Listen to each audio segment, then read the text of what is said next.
Assalamualaikum warahmatullahi wabarakatuh. Hi Wahyu Zainers, welcome to my tutorial.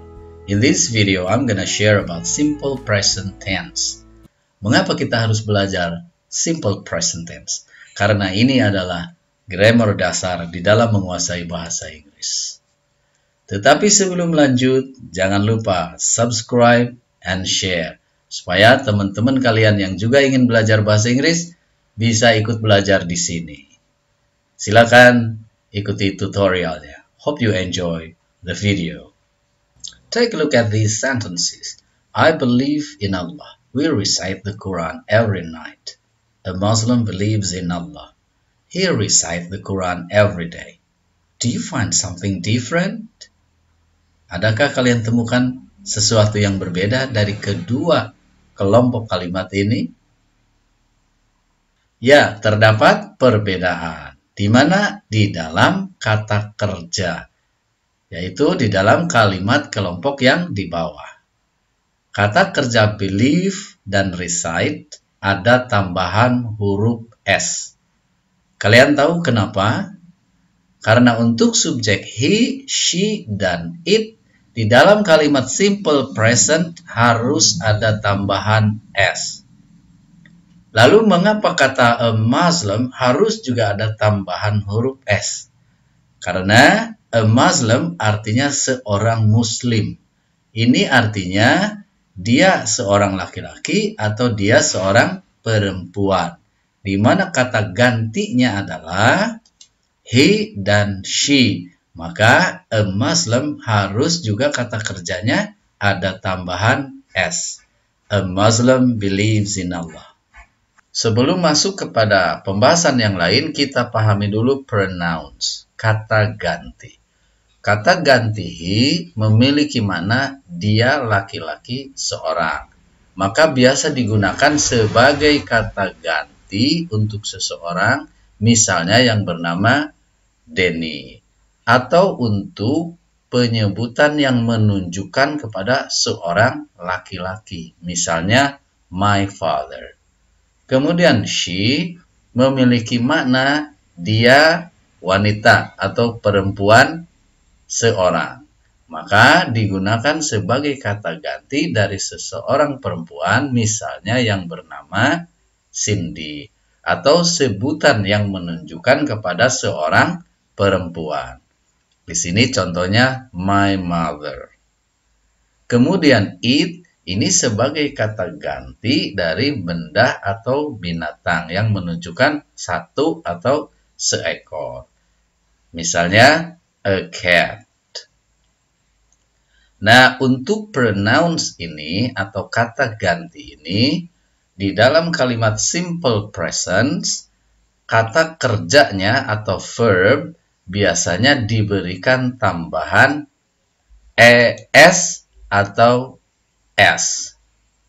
Kita lihat contoh-contoh berikut. Untuk kata kerja yang berakhiran CH, SH, O, contohnya teach, wash, go, kata kerja ini harus diberi tambahan ES. Contoh kalimatnya, he teaches English. She washes her clothes. Annie goes to campus. Selanjutnya, kata kerja yang cukup diberi tambahan huruf S. Misalnya, satu, kata kerja yang berakhiran huruf E, tetapi mengikuti konsonan. Misalnya, make. Kemudian, kata kerja yang berakhiran konsonan. Biasanya mengikuti huruf vokal. Misalnya kata kerja yang berakhiran huruf K dan huruf Y atau Y di dalam bahasa Inggris. Misalnya speak, play. Contoh kalimatnya,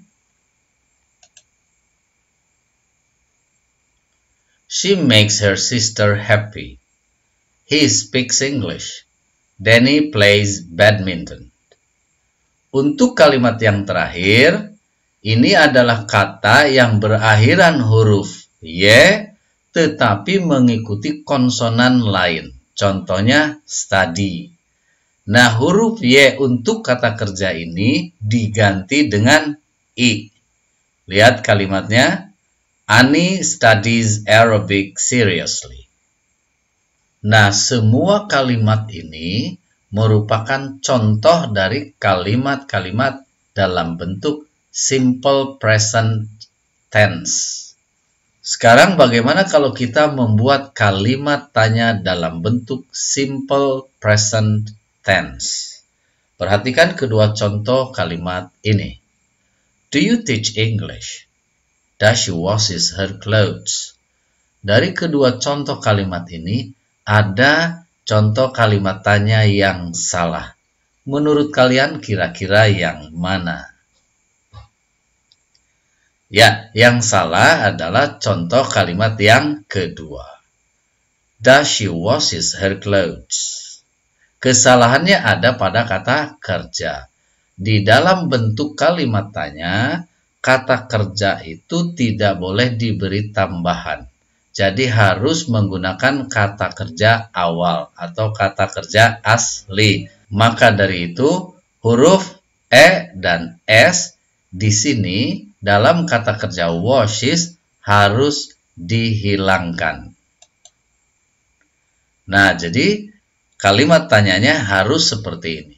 Does she wash her clothes?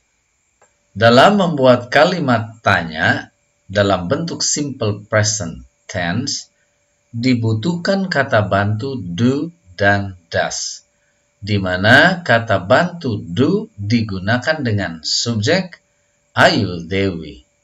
Contohnya, do you teach English? Kalau subjeknya they, do they teach English? Kemudian does digunakan dengan subjek he, she, it. Di sini contohnya, does she wash her clothes? Untuk pertanyaan-pertanyaan ini, apabila diberikan jawaban iya atau mengiyakan, maka jawabannya adalah, untuk pertanyaan ke-1, do you teach English? Maka jawabannya, yes I do. Atau dengan kalimat lengkap, yes I teach English. Kemudian untuk pertanyaan kedua, does she wash her clothes? Maka jawabannya, yes she does. Atau dengan kalimat lengkap, yes she washes her clothes. Kalian perhatikan jawaban yang terakhir, she washes her clothes. Kata kerja wash diberi tambahan es. Karena ini dalam bentuk kalimat positif. Kemudian apabila pertanyaan ini diberikan jawaban menyangkal, do you teach English? Maka jawabannya adalah no I don't. Atau no I don't teach English. Untuk pertanyaan kedua, does she wash her clothes? Maka jawabannya adalah no she doesn't. Atau no she doesn't wash her clothes. Perhatikan kalimat terakhir. No she doesn't wash her clothes. Di sini kata kerjanya wash sudah tidak menggunakan tambahan es atau s. Jadi dalam kalimat tanya dan kalimat negatif, kata kerja ditulis dalam bentuk awal. Pembahasan selanjutnya mengenai use of simple present tense. Penggunaan simple present tense. Ke-1, to talk about daily routines. Untuk menjelaskan atau membicarakan tentang daily routines, rutinitas keseharian atau kebiasaan atau kegiatan yang biasa berulang dilakukan. Penanda waktu yang biasa digunakan adalah always, often, seldom, sometimes, etc. Yang lainnya adalah every day, every morning, every week, every month, etc. Perhatikan contoh berikut ini. Examples. He wakes up at 3 a.m. every day. We always go to campus by bike.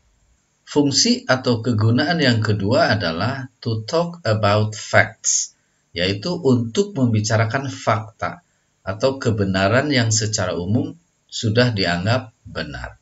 Examples, contohnya, the sun rises in the east. Matahari terbit di timur. The sun sets in the west.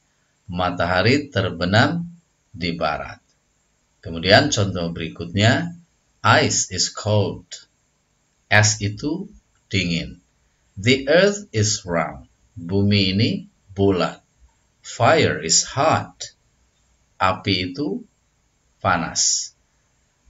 Untuk ketiga contoh kalimat yang di bawah, ini merupakan bentuk kalimat nominal. Nah, bentuk kalimat nominal ini sudah dibahas di video sebelumnya. Kegunaan yang lainnya adalah to state command or prohibition, untuk menyatakan perintah atau larangan. Examples, open the door, buka pintu, atau bukalah pintu. Sit down please, duduklah. Be careful, hati-hatilah. Berikutnya merupakan contoh dari larangan. Don't do that, jangan lakukan itu. Don't be noisy, jangan gaduh atau dilarang gaduh. Dilarang berisik. That's all for now. Thank you guys so much for watching and see you in the next tutorials. Bye bye. Assalamualaikum warahmatullahi wabarakatuh.